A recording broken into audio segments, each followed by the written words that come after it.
Hello दोस्तों, स्वागत है आपका हमारे YouTube channel crack exam pro में। वीकली करंट अफेयर लेकर उपस्थित हैं। तो शुरू करते हैं आज के फर्स्ट क्वेश्चन के साथ। हमारा फर्स्ट क्वेश्चन है आपके सभी के सामने।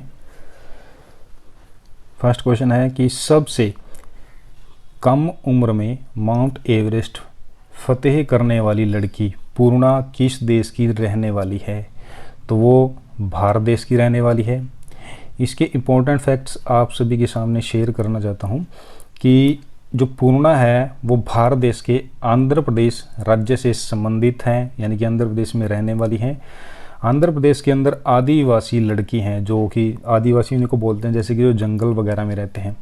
आदिवासी लड़की पूर्णा ने केवल मात्र 13 साल 11 महीने की उम्र में माउंट एवरेस्ट फतेह करके दुनिया के सामने मिसाल पेश की है। उन्होंने माउंट एवरेस्ट फतेह करके विश्व इतिहास में अपने आप को दर्ज करा लिया है।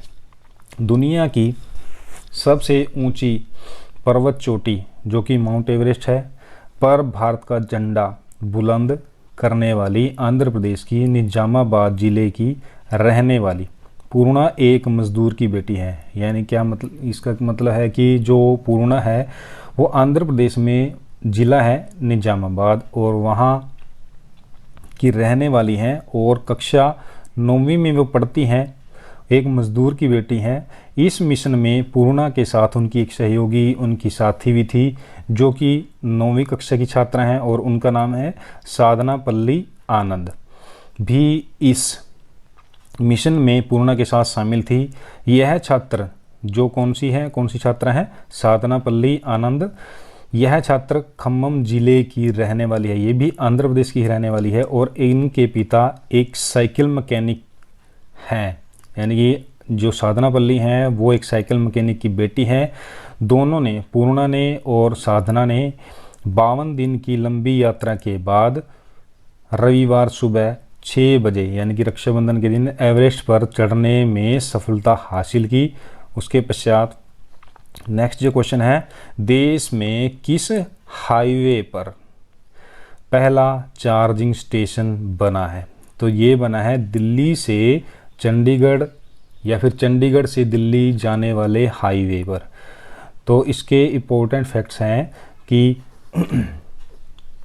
दिल्ली से चंडीगढ़ के बीच के हाईवे को ईवी मतलब इलेक्ट्रिक व्हीकल के अनुकूल बनाया जा रहा है। यानी कि जो इलेक्ट्रिक साधन होंगे, जैसे कि मोटरसाइकिल, कार वगैरह जो भी हैं, उनके अनुकूल इसे बनाया जा रहा है। इस हाईवे पर 25 से 30 किलोमीटर की दूरी पर एक ईवी चार्जिंग स्टेशन होगा। इसकी शुरुआत केंद्रीय भारी उद्योग मंत्री महेंद्र पांडे ने की। तो ये भी आपका बहुत ही इम्पोर्टेंट पॉइंट्स हैं कि हमारे देश के जो केंद्रीय भारी उद्योग मंत्री कौन है? तो वो है महेंद्र नाथ पांडे। तो महेंद्र नाथ पांडे ने इस हाईवे की शुरुआत की है। इस मार्ग पर करीब 10 चार्जिंग स्टेशन बनने हैं। यानी कि चंडीगढ़ से लेकर दिल्ली तक 10 चार्जिंग स्टेशन लगाए जाएंगे। फिलहाल जो क्या है, करनाल जो कि हरियाणा का डिस्ट्रिक्ट है, सीएम सिटी कहलाती है, तो करनाल के कर्ण लेक रिजॉर्ट में पहला ईवी स्टेशन बनाया गया है। केंद्रीय भारी उद्योग विभाग की सरकारी कंपनी है भारत ईवी इलेक्ट्रिकल्स लिमिटेड ने यह ईवी चार्जिंग स्टेशन बनाया है। उसके पश्चात नेक्स्ट क्वेश्चन हमारा है, विश्व वरिष्ठ नागरिक दिवस यानी कि वर्ल्ड सीनियर सिटीजन डे कब मनाया जाता है? तो यह मनाया जाता है 21 अगस्त को। इसके इम्पोर्टेंट फैक्ट्स हैं, 21 अगस्त को हर साल विश्व वरिष्ठ नागरिक दिवस मनाया जाता है। इस दिन घर के बुजुर्गों को एहसास दिलाया जाता है। यानी कि 21 अगस्त को वरिष्ठ नागरिक दिवस जब मनाते हैं तो जिसके भी घर में बुजुर्ग हैं उन्हें एक तरह से उनके साथ खुशी मनाई जाती है। उन्हें एहसास कराया जाता है कि वो हम पर बोझ नहीं है, बल्कि वह हमारी धरोहर हैं और हमारा इतिहास है। धरोहर या इतिहास किस प्रकार से? यानी कि किसी भी स्थान पे अगर आप जाते हैं, अगर वहाँ पे आपको बुज़ुर्ग मिल जाते हैं, तो उस स्थान के बारे में सबसे ज़्यादा जो है इन बुज़ुर्गों को मालूम होता है। तो एक तरह से वो भी इतिहास है, क्योंकि बुज़ुर्गों के अलावा किसी भी स्थान के बारे में जानकारी युवाओं को नहीं होती जितनी जानकारी बुज़ुर्गों को होती है। विशिष्ट नागरिक उन्हीं को बोलते हैं। संयुक्त राष्ट्र महासभा ने 14 दिसंबर 1990 में इस दिवस को मनाने की घोषणा की थी। वहीं पहली बार 1 अक्टूबर 1991 को अंतर्राष्ट्रीय वरिष्ठ नागरिक दिवस मनाया गया था। अमेरिका में राष्ट्रपति रोनाल्ड रीगन ने 19 अगस्त 1988 को इस प्रस्ताव पर हस्ताक्षर किए और 21 अगस्त 1988 को संयुक्त राज्य में पहली बार अंतर्राष्ट्रीय वरिष्ठ नागरिक दिवस मनाया गया। रोनाल्ड रीगन वरिष्ठ नागरिक दिवस को पेश करने वाले पहले व्यक्ति थे। तो ये भी क्वेश्चन बनता है बहुत इंपॉर्टेंट कि जो वरिष्ठ नागरिक दिवस है वो उसकी पेशकश किसने की थी। ये भी कोई किसी आम आदमी ने नहीं, बल्कि अमेरिका के राष्ट्रपति रोनाल्ड रीगन ने ये पेशकश की थी। तो इसके पश्चात नेक्स्ट क्वेश्चन है हमारा कि प्रधानमंत्री नरेंद्र मोदी ने हाल ही में गुजरात के किस ऐतिहासिक मंदिर के लिए अलग अलग परियोजनाओं का उद्घाटन किया है। तो वो ऐतिहासिक मंदिर है सोमनाथ मंदिर। ये वही सोमनाथ मंदिर है जहाँ पर महमूद गजनवी ने 17 बार आक्रमण किया था। तो प्रधानमंत्री नरेंद्र मोदी ने 20 अगस्त को प्रथम ज्योतिर्लिंग सोमनाथ मंदिर की तरफ से 83 करोड़ रुपए की 4 परियोजनाओं का उद्घाटन किया है। इन परियोजनाओं में पहली जो परियोजना है वह है कि 30 करोड़ में बनने वाले पार्वती मंदिर का शिलान्यास करेंगे। पीएम मोदी सोमनाथ ट्रस्ट के अध्यक्ष भी हैं। मंदिर के पीछे समुद्र के किनारे 45 करोड़ रुपए की लागत से करीब 2 किलोमीटर लंबा समुद्र दर्शन पैदल मार्ग तैयार किया जाएगा। ये दूसरी परियोजना है। मंदिर के पास 45 करोड़ रुपए में निर्मित एक संग्रहालय है बनाया जाएगा, जिसमें कि सोमनाथ की प्राचीन कलाकृतियों के दर्शन किए जा सकेंगे। ये तीसरी परियोजना थी। चौथी जो परियोजना है वो इस प्रकार से है कि अहिल्याबाई होलकर मंदिर पुनर्निर्मित किया जाएगा। उसके पश्चात नेक्स्ट क्वेश्चन है कि चीन में बच्चों को लेकर कौन सी नीति को समाप्त करने की घोषणा की गई है। तो वो है 2 बच्चों वाली नीति। यानी कि चीन के अंदर जो अभी तक यानी कि 2021 यानी कि आपके सामने भी तिथि या डेट इसकी बताई जाएगी, लेकिन इससे पहले जो चीन है, चीन के अंदर सिर्फ 2 बच्चे पैदा करने की ही नीति को लागू किया गया है, लेकिन अब इसे कैंसिल कर दिया गया है, इसे ख़त्म कर दिया गया है। तो इम्पोर्टेंट पॉइंट्स हैं आपके सामने। सरकारी मीडिया, जो चीन का सरकारी मीडिया है उसका नाम है सिन्हुआ, ने बताया कि चीन में जनसंख्या के आंकड़े कई दशकों में सबसे कम रफ्तार में बढ़े हैं। यानी कि चीन के अंदर जो वहाँ की जनसंख्या है वो बहुत ही कम रफ्तार से बढ़ रही है। पॉपुलेशन बढ़ ही नहीं रही है, नामात्र के लिए बढ़ रही है। बीते साल चीन में 1.2 करोड़ बच्चे पैदा हुए। कौन से बीते साल यानी कि 2020 की बात है कि 2020 में चाइना में 1.2 करोड़ बच्चे पैदा हुए, जो कि 2016 के बाद हुई बड़ी गिरावट है। 2016 की बात करते हैं कि 2016 में चीन में 1.8 करोड़ बच्चे पैदा हुए थे।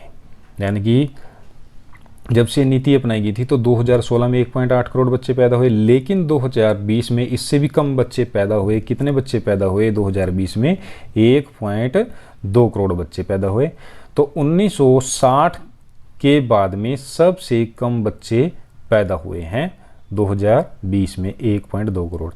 चीन ने 1979 में जनसंख्या वृद्धि को सीमित करने के लिए, यानी कि 1979 से पहले चीन की जो जनसंख्या थी ताबड़तोड़ बढ़ती जा रही थी।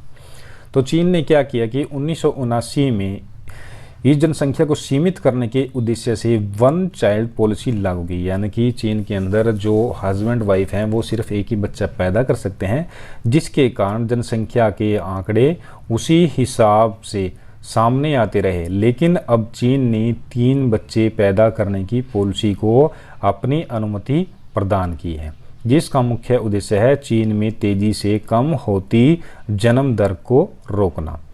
इसके पश्चात नेक्स्ट क्वेश्चन है कि असम राज्य में किस जनजाति द्वारा वांचुआ फेस्टिवल यानी कि वांचुआ त्यौहार मनाया जाता है? तो वो किस जनजाति के द्वारा?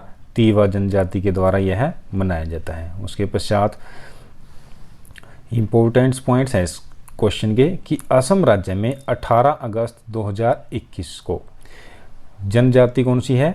तीवा जनजाति। तीवा जनजाति के द्वारा अच्छी फसल पैदा होने के उपलक्ष्य में वांचुआ त्यौहार मनाया गया। वांचुआ पहाड़ी में रहने वाली तीवा जनजाति समुदाय के सबसे महत्वपूर्ण त्योहारों में से एक है। इसका संबंध कृषि से है, जो उनकी अर्थव्यवस्था का मुख्य आधार है। इस त्यौहार पर यह जनजाति याद रखना, ये तीवा जनजाति है।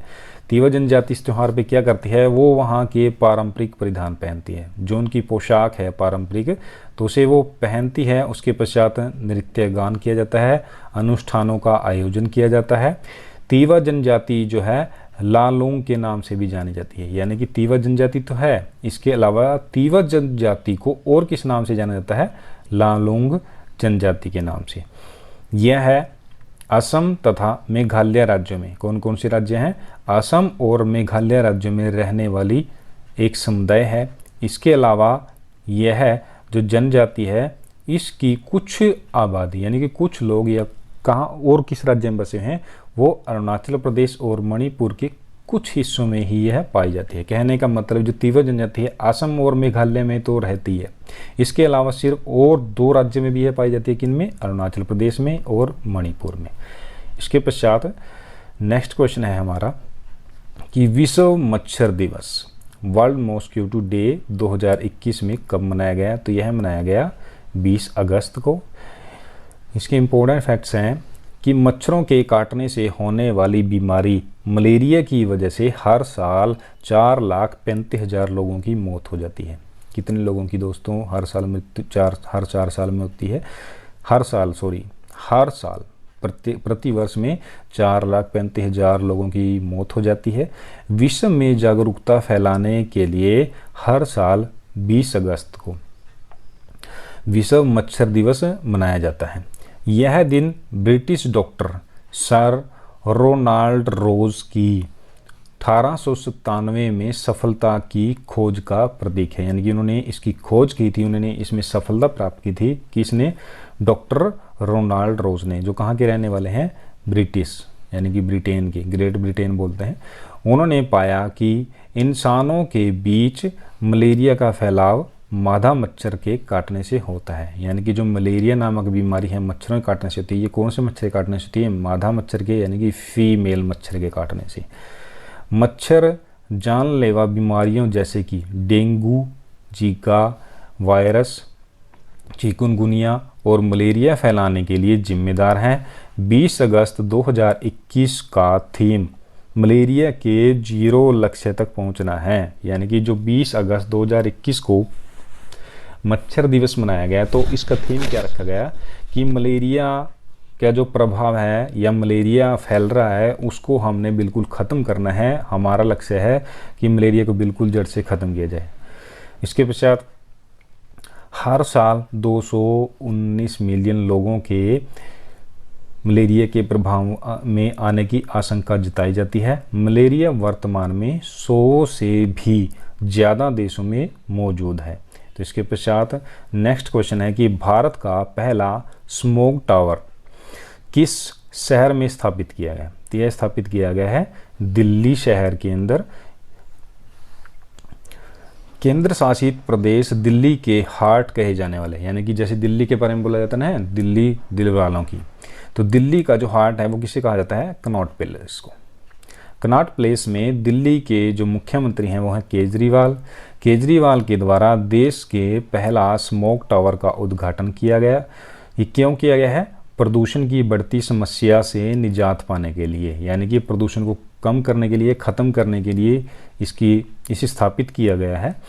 इस तकनीक को अमेरिका से आयात किया गया है, यानी कि अमेरिका के अंदर स्मोक टावर लगाए हुए हैं, तो वहाँ प्रदूषण को बहुत ही ज़्यादा कंट्रोल में किया गया है इन टावर के द्वारा। तो दिल्ली के जो मुख्यमंत्री केजरीवाल हैं, उन्होंने भी अमेरिका की इस स्मोक टावर नीति का यानी कि अनुसरण किया। तो दिल्ली के अंदर भी प्रदूषण बहुत ज़्यादा है, तो उसे कंट्रोल करने के लिए उन्होंने इस जो स्मोक टावर वाली नीति है, पॉलिसी है, अमेरिका से प्राप्त की।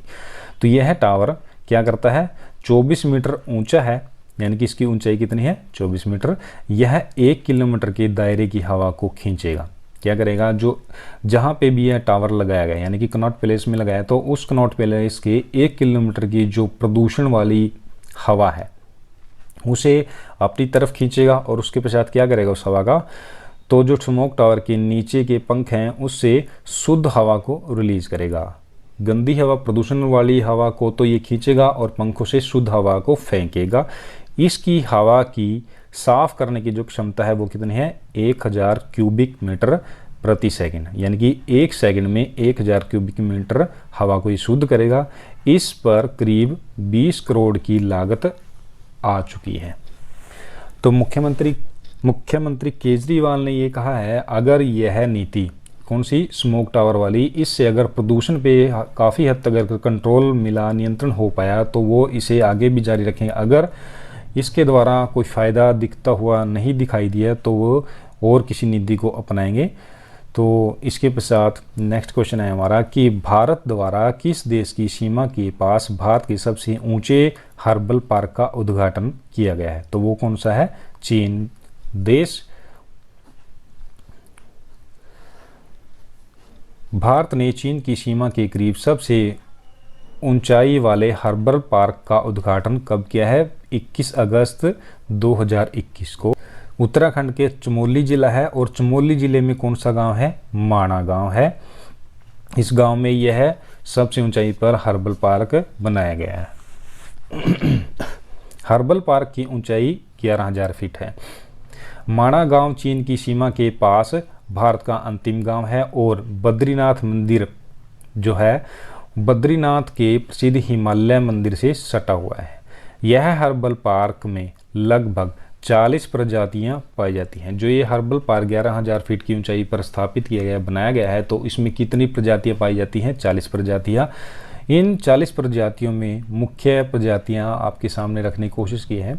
तो उनमें से कौन सी है मुख्य प्रजातियां, बद्री बेर, बद्री तुलसी, बद्री वृक्ष, भोजपत्र, रिद्धि, जीवक, वृद्धि, ऋषभक, काकोली, क्षीर काकोली, मैदा, महामैदा, ब्रह्म कमल, फेंक कमल, नील कमल, कूट, मिठावीश, अतीश, चोरू, कांकड़ी आदि। इन जो कि इस हर्बल पार्क की जो 40 प्रजातियां हैं उनमें से ये मुख्य हैं। हर्बल पार्क जड़ी बूटियों का क्षरण, यानी कि जो जड़ी बूटियां हैं वो खत्म होती जा रही हैं, उनको रोकने का प्रयास इस हर्बल पार्क को स्थापित करने का है। विस्तार से बचाने और संरक्षित करने के सरकार के प्रयासों का हिस्सा है। पार्क का उद्देश्य देश की पारंपरिक दवाओं की प्रणाली को जीवित रखना है, यानी कि हमारे देश के अंदर पुराने समय से जड़ी बूटियों के द्वारा जो भी कोई बीमारी होती थी उसे दूर किया जाता था। तो इस प्रकार की प्रणाली को जीवित रखना ये हर्बल पार्क को स्थापित करने का मुख्य उद्देश्य है। उसके पश्चात नेक्स्ट क्वेश्चन है कि मणिपुर के नए राज्यपाल कौन नियुक्त किए गए हैं, तो वो नियुक्त किए गए हैं ला गणेशन। तो इसके पश्चात इंपॉर्टेंट फैक्ट्स हैं इसके मणिपुर राज्य के कि मणिपुर राज्य की स्थापना कब की गई, 21 जनवरी 1972 को। मणिपुर की राजधानी क्या है, इम्फाल। मणिपुर के मुख्यमंत्री कौन है, एन वीरेंद्र सिंह, जो बीजेपी दल से संबंधित है। मणिपुर के मुख्य न्यायाधीश कौन है, वो है पी वेंकट संजय कुमार। उसके पश्चात नेक्स्ट क्वेश्चन है हमारा कि भारत की कितनी कंपनियों को हुरून ग्लोब सूची में शामिल किया गया है, तो भारत की 12 कंपनी को हुरून ग्लोबल की सूची में शामिल किया गया है। हुरून ग्लोबल क्या है, हुरून ग्लोबल विश्व की जो सबसे टॉप यानी कि सबसे अधिक मूल्यवान कंपनियां हैं उन कंपनियों में से 500 कंपनियों की सूची जारी करता है। तो हरून ग्लोबल 500 में अधिक मूल्यवान कंपनियों में भारत की 12 कंपनियों को स्थान मिला है और इन 500 कंपनियों में अमेरिका की 243 कंपनियां हैं, चीन की 47 हैं, जापान की 30 कंपनियां इस सूची में शामिल है और उनकी टॉप 500 कंपनियों की सूची में एप्पल की जो वैल्यू है 2.44 लाख करोड़ डॉलर है और इसके साथ वो इन 500 की सूची में प्रथम स्थान पे है। माइक्रोसॉफ्ट की वैल्यू कितनी है? 2.11 लाख करोड़ डॉलर के साथ ये दूसरे स्थान पर है। अमेज़ॉन 1.8 लाख करोड़ डॉलर के साथ तीसरे स्थान पर मौजूद है और अल्फ़ाबेट की 1.7 लाख करोड़ डॉलर के साथ चौथी मूल्यवान कंपनियों में रिलायंस, टीसीएस और एचडीएफसी बैंक को शामिल किया गया है। यानी कि ये तो 3 बैंक है, इसके अलावा और भी कंपनियां हैं जो टोटल 12 कंपनियां हैं। हरून ग्लोबल की 500 की सूची में दुनिया की टॉप सरकारी कंपनियों को भी शामिल किया है और इन सरकारी कंपनियों में चीन की 27 सरकारी कंपनियां हैं, सऊदी अरब की 4 हैं, रूस की 3 और फ्रांस, यूएई, कतर, नॉर्वे और भारत, यानी कि फ्रांस, यूएई, कतर, नॉर्वे, इन सभी की एक एक सरकारी कंपनी को शामिल किया है। तो भारत की जो वो सरकारी कंपनी है वो है एसबीआई।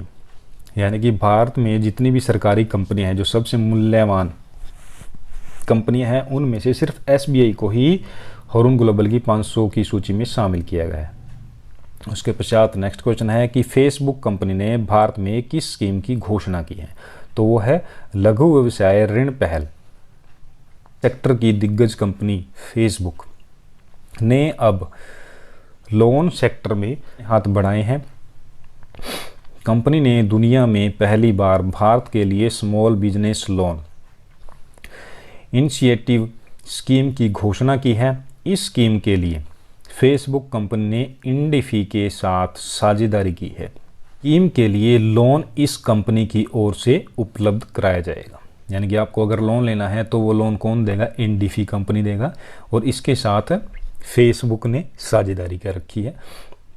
इस स्कीम के अंदर छोटे कारोबारी यानी कि जो एमएसएमई है ना, तो उसके अंदर जो छोटे कारोबारी हैं उन्हें क्या करना होगा?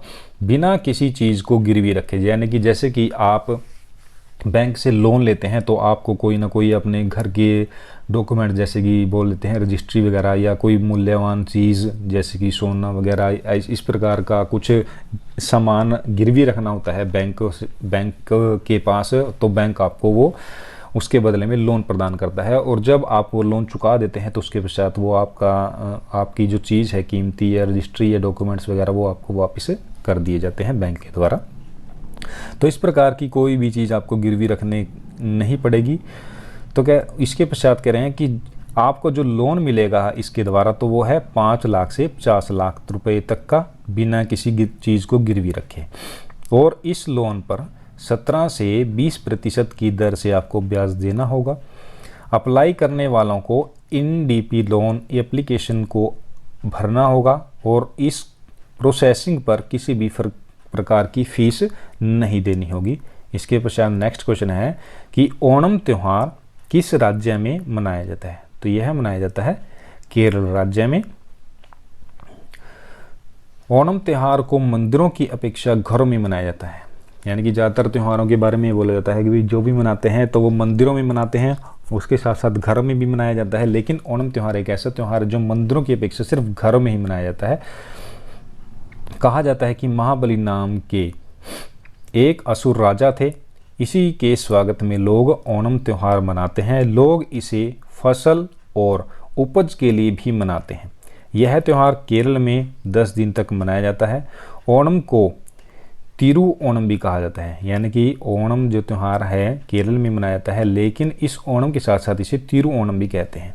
इस दौरान सर्प नौका दौड़ के साथ ही कथकली नाच और गाना भी होता है। यानी कि जो ओणम त्यौहार है वहाँ पे और क्या क्या, यानी कि जैसे कहीं पे त्यौहार मनाते हैं, किसी भी राज्य का कोई पारंपरिक त्यौहार है तो उस त्यौहार पे मेले लगते हैं, नाच गाना होता है या वगैरह वगैरह, बहुत तरह से अलग अलग तरीके से सभी राज्य मनाते हैं। तो केरल के अंदर इसके यानी कि देवी देवताओं को पूजने के अलावा क्या किया जाता है? सर्प नौका, यानी कि जैसे आप सभी देखते होंगे टीवी में काफ़ी दूरदर्शन भी जैसे दिल्ली पे दिखाया जाता था कि एक पानी के अंदर बहुत सारी नौकाएं होती हैं, बहुत लंबी लंबी नौकाएं होती हैं जिसे 30-40 लोग चलाते हैं। तो वो नौकाएं कहाँ पे चलाई जाती थी? केरल में। और वो किस उपलक्ष्य में?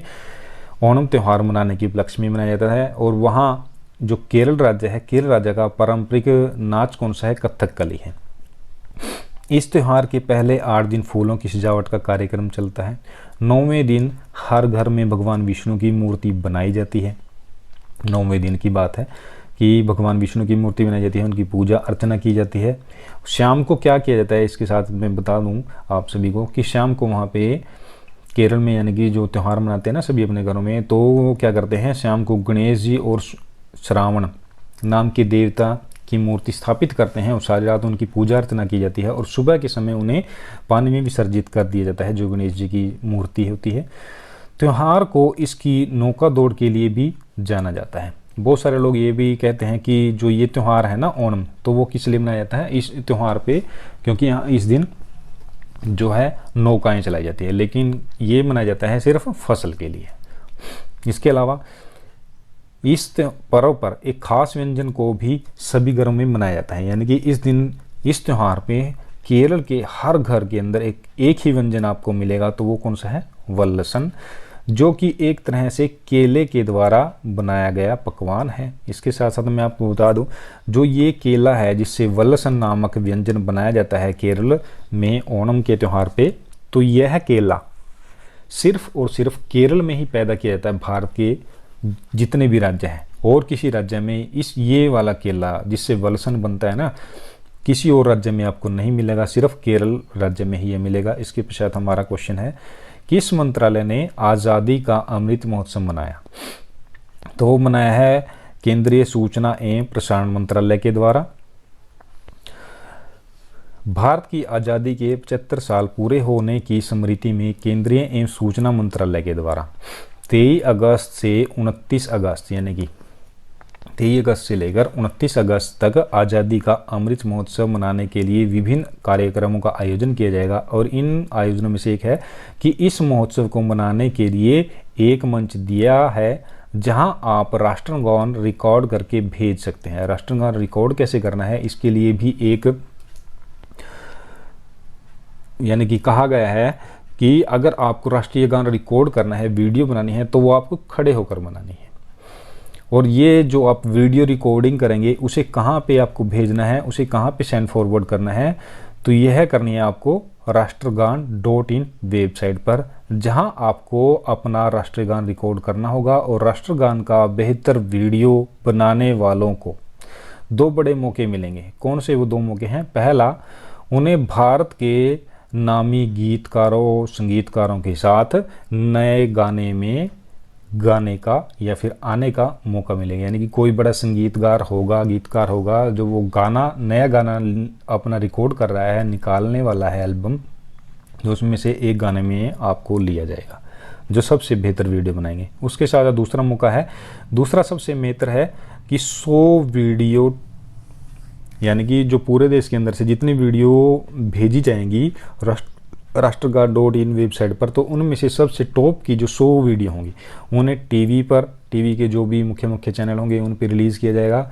इसके अलावा रेडियो चैनल पर, यूट्यूब जैसे सोशल मीडिया पर, इन प्लेटफॉर्मों पर इसे रिलीज़ किया जाएगा। इसके साथ आपको बता दूं, जो केंद्रीय एवं सूचना प्रसारण मंत्रालय है उसके जो मंत्री हैं वो कौन है? अनुराग ठाकुर इसके मंत्री हैं, केंद्रीय सूचना एवं प्रसारण मंत्रालय के मंत्री हैं वो। भारत का पहला स्वदेशी मोटर चालित व्हील चेयर नियो बोल्ट किसने विकसित किया है? तो यह विकसित किया है IIT मद्रास के द्वारा। इसके बारे में बता दूं आप सभी को कि भारतीय प्रौद्योगिकी संस्थान मद्रास ने शोधकर्ताओं ने, जो IIT मद्रास है ना, इसके शोधकर्ताओं ने स्वदेशी मोटर चालित व्हील चेयर तैयार की है। उन्होंने इसे नियो बोल्ट नाम दिया है। इस व्हील चेयर का इस्तेमाल न केवल सड़कों पर बल्कि उबड़ खाबड़ इलाकों में भी किया जा सकता है। इसके अलावा एक चीज़ और बता दूं कि ये जो व्हील चेयर है, ये जो जैसे कि विकलांग जो भी जेंट्स लेडीज़ वगैरह जो भी हैं, जो भी पर्सन है विकलांग होते हैं, तो इस चेयर पे को अगर आप यूज़ करते हैं तो आपको ये ऑटोमेटिक खड़ा होने में भी आपकी हेल्प करते हैं। जो लोग खड़े नहीं हो पाते ना, तो यह उन्हें एक तरह से सपोर्ट देता है और आप खड़े होकर भी अपना वर्क कर सकते हैं, आप खड़े हो सकते हैं इसके द्वारा। इसके साथ ही यह बैटरी से लेस है, यह इसकी अधिकतम स्पीड जो है 25 किलोमीटर प्रति घंटा है। एक बार चार्ज करने पर यह 25 किलोमीटर तक चलती है। संस्थान के मैकेनिकल इंजीनियर विभाग के प्रोफेसर सुजाता श्रीनिवास के नेतृत्व में IITM के अनुसंधान दल ने इस वाहन को पेश किया है। सुजाता TT के centre of rehabilitation research and device इस ट्रीटमेंट की संकाय प्रमुख भी हैं। कंपनी ने पर्सनलाइज्ड व्हील चेयर नियोफ्लाई की कीमत कितनी रखी है? 39,990 रुपये। इसके अलावा मोटराइज्ड एड जॉन नियोबोल्ट ने इसकी कीमत रखी है 55,000 रुपये। Academic ranking of world university की रिपोर्ट के अनुसार विश्व की सर्वश्रेष्ठ यूनिवर्सिटी कौन सी बनी है? तो वो बनी है हार्वर्ड विश्वविद्यालय, हार्वर्ड यूनिवर्सिटी। इसके इम्पोर्टेंट फैक्ट्स हैं कि संघाई रैंकिंग कंसल्टेंसी ने जो ये सूची जारी करती है वर्ल्ड के टॉप जो यूनिवर्सिटियां हैं उनकी सूची, तो वो करती है संघाई रैंकिंग कंसल्टेंसी। तो इन्होंने अमेरिका में स्थित हार्वर्ड विश्वविद्यालय विश्व की यूनिवर्सिटी में इसे टॉप रैंकिंग प्रदान की है।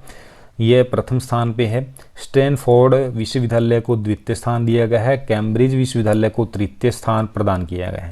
ये टॉप की 3 यूनिवर्सिटियां हैं। इसके अलावा सिर्फ 10 विश्वविद्यालयों में अमेरिका के 8 और जबकि ब्रिटेन के 2 विश्वविद्यालयों को इसमें जगह मिली है। ARWU यानी कि संघाई रैंकिंग कंसल्टेंसी 2021 रैंकिंग में भारत के जितने भी यूनिवर्सिटियां हैं या फिर विश्वविद्यालय हैं उनकी भी सूची जारी की है कि भारत के अंदर जितने विश्वविद्यालय हैं उनमें टॉप पर कौन है या टॉप 10 कौन से हैं। तो भारत के टॉप 10 भारतीय संस्थानों की रैंकिंग भी जारी की गई है। इनमें सबसे प्रथम स्थान पर है इंडियन इंस्टीट्यूट ऑफ साइंस, यानी कि ये बेंगलुरु की यूनिवर्सिटी है, इंडियन इंस्टीट्यूट ऑफ साइंस, इसे प्रथम स्थान दिया गया है, प्रथम रैंकिंग प्रदान की गई है। कोलकाता यूनिवर्सिटी को दूसरा स्थान बनाया गया है, दूसरा स्थान प्रदान किया गया है। बनारस हिंदू यूनिवर्सिटी को तीसरा स्थान दिया गया है। IIT दिल्ली को चौथा स्थान दिया गया है और IIT खड़गपुर को 5वां स्थान प्रदान किया गया है। तो अभी मैंने पीछे भी ये क्वेश्चन करवाया कि IIT मद्रास के द्वारा एक व्हील चेयर बनाई गई है, तो उस IIT मद्रास को इस संघाई रैंकिंग कंसल्टेंसी ने 6th यानी कि 6ठा स्थान प्रदान किया है। उसके पश्चात नेक्स्ट क्वेश्चन है कि विश्व जल सप्ताह वर्ल्ड वाटर वीक्स 2021 कब मनाया गया? तो यह मनाया गया 23 से 27 अगस्त तक। विश्व जल सप्ताह वैश्विक जल मुद्दों और अंतर्राष्ट्रीय विकास से संबंधित चिंताओं को दूर करने के लिए 1991 से स्टॉकहोम अंतर्राष्ट्रीय जल संस्थान द्वारा आयोजित एक वार्षिक कार्यक्रम है। यानी कि यह किसके द्वारा शुरू किया गया? स्टॉकहोम अंतर्राष्ट्रीय जल संस्थान के द्वारा। विश्व जल सप्ताह 2021 का आयोजन 23 से 27 अगस्त तक पूरी तरह से डिजिटल प्रारूप में किया गया है। विश्व जल सप्ताह 2021 में जो मनाया गया है इसकी थीम है बिल्डिंग रिजिलियंस फास्टर। इसके साथ ही SIWI सेवी के कार्यकारी निदेशक यानी कि टॉर्गनी होलमग्रेन है सॉरी। उसके पश्चात इसका जो मुख्यालय है वो है स्टॉकहोम स्वीडन के अंदर। कहाँ पे है? स्टॉकहोम यानी कि स्वीडन देश में। इसके पश्चात हमारा नेक्स्ट क्वेश्चन है कि भारत का पहला चलता फिरता सिनेमा घर जिसे कि रोविंग सिनेमा हॉल भी बोला जाता है कहाँ पे स्थापित किया गया है? तो यह स्थापित किया है लेह लद्दाख में। दुनिया में सबसे अधिक ऊंचाई पर स्थित चलता फिरता सिनेमाघर लेह लद्दाख में लगाया गया है जो कि 11,562 फीट की ऊंचाई पर है। यानी कि जैसे भारत में चीन की सीमा पर एक हर्बल पार्क भी बनाया गया जो 11,000 फीट की ऊंचाई पर है, इसी प्रकार से ये जो सिनेमाघर है उससे भी ज़्यादा ऊंचाई पर है और इसकी ऊंचाई कितनी है? 11,562 फीट की ऊंचाई है। इसे लेह के NSD मैदान में लगाया गया है। इस कार्यक्रम के मुख्य अतिथि लद्दाख बौद्ध संघ के अध्यक्ष हैं थुप स्थान चेवांग। कार्यक्रम के विशिष्ट अतिथि पंकज त्रिपाठी थे। स्टैन जिंग टेंगकोंग द्वारा निर्देशित लघु फिल्म शेकूल, कौन सी फिल्म बनाई है इन्होंने? लघु फिल्म बनाई है शेकूल, जो इस सिनेमाघर के उद्घाटन के मौके पर दिखाई गई। यह फिल्म चंगप्पा खानाबदोश, यानी कि एक जनजाति है चंगप्पा जो खानाबदोश है, इन लोगों के जीवन पर यह लघु फिल्म बनाई गई और इस उद्घाटन दिवस पर उद्घाटन के समय यह दिखाई गई। सेना और CISF कर्मियों के लिए हाल ही में रिलीज हुई फिल्म बेल बॉटम की विशेष स्क्रीनिंग को भी इस सिनेमा हॉल में उद्घाटन वाली शाम को दिखाया जाएगा। पिक्चर टाइम डिजीप्लेक्स कंपनी ने इस चलते फिरते सिनेमाघर को बनाया है और इसके CEO जो कौन है कि इसके CEO है सुशील चौधरी, और ये कौन सी कंपनी के CEO? Picture time Digiplex. इसके पश्चात नेक्स्ट क्वेश्चन है हमारा, द इकोनॉमिक इंटेलिजेंसी यूनिट की ताज़ा रिपोर्ट के अनुसार दुनिया के सबसे सुरक्षित शहरों की लिस्ट में किसे प्रथम स्थान प्रदान किया गया है? तो उस प्रदान किया है कोपेनहेगन को। इसके बारे में बता दूं आप सभी को कि इकोनॉमिस्ट इंटेलिजेंसी यूनिट द्वारा जारी की गई सेफ सिटीज़ इंडेक्स, यानी कि सबसे सुरक्षित शहरों की लिस्ट जारी की है, तो इसमें डेनमार्क की राजधानी है कोपेनहेगन, जो कि 82.4 अंकों के साथ 60 वैश्विक शहरों में दुनिया के सबसे सुरक्षित शहरों में इसे प्रथम स्थान दिया गया है। यंगून को 39.5 के स्कोर के साथ सबसे कम सुरक्षित शहरों में सबसे नीचे रखा गया, यानी कि यंगून को सबसे कम सुरक्षित शहर इस इकोनॉमिक इंटेलिजेंसी ने घोषित किया है। वहीं इस लिस्ट में टोरंटो जो है दूसरे स्थान पर है, सिंगापुर तीसरे स्थान पर है, और इस लिस्ट में भारत की जो नई दिल्ली यानी कि राजधानी है भारत की दिल्ली, इस शहर को 56.1 स्कोर के साथ 48वां स्थान दिया गया। यानी कि 60 शहरों की सूची जारी की है, तो उसमें भारत का जो सबसे पहला जो शहर है वो 48वें स्थान पर, उसे कितने अंक दिए गए? 56.1, जबकि मुंबई को 54.4 स्कोर के साथ 5वें स्थान पर रखा गया है। उसके पश्चात नेक्स्ट जो क्वेश्चन है हमारा इस प्रकार से है कि BSF बॉर्डर सिक्योरिटी फोर्स बोलते हैं इसे, का महानिदेशक यानी कि DG कौन बनाया गया है? तो यह बनाया गया है पंकज कुमार सिंह को। इसके बारे में मैं बता दूं कि पंकज कुमार सिंह को BSF के नए महानिदेशक यानी कि DG बोलते हैं इसे के रूप में नियुक्त किया गया है। इसके साथ ही BSF की फुल फॉर्म है बॉर्डर सिक्योरिटी फोर्स, यानी कि हिंदी में बोला जाता है सीमा सुरक्षा बल। इसके पश्चात BSF की स्थापना कब हुई? 1 दिसंबर 1965 को, और BSF का मुख्यालय कहाँ पे? नई दिल्ली में। BSF का मोटो यानी कि इनकी एक तरह से बोलते हैं कि भी इनका मुख्य लक्ष्य क्या है या फिर क्या इनकी थीम्स वगैरह इस प्रकार से क्या है इनका मोटो? जीवन पर्यंत कर्तव्य। इसके पश्चात हमारा नेक्स्ट क्वेश्चन है कि मदर टेरेसा जयंती कब मनाई गई है? तो यह मनाई गई है 26 अगस्त 2021 को। इनके बारे में बता दूं कि 26 अगस्त 2021 को मदर टेरेसा की 111वीं जयंती मनाई गई है, यानी कि 2021 में 26 अगस्त को इनकी 111वीं पुण्यतिथि मनाएगी। मदर टेरेसा का जन्म 26 अगस्त को 1910 को स्कोप्जे यानी कि उत्तरी मैसेडोनिया में हुआ। मदर टेरेसा को मानवता भलाई के लिए किए गए कार्यों के लिए 1979 में विश्व का सबसे बड़ा पुरस्कार नोबल पुरस्कार जो कि शांति के लिए उन्हें प्रदान किया गया, उससे इन्हें सम्मानित किया गया। मदर टेरेसा को 1980 में भारत का सबसे सर्वोच्च नागरिक पुरस्कार है भारत रत्न। तो इस पुरस्कार से मदर टेरेसा को सम्मानित किया गया। उसके पश्चात हमारा नेक्स्ट क्वेश्चन है कि पैरा ओलंपिक 2020 खेलों का आयोजन किस देश में किया गया? तो वो किया गया है टोक्यो ओलंपिक यानी कि जापान में हुए, जैसे कि अभी तो पैरा ओलंपिक भी टोक्यो जापान में हो रहे हैं।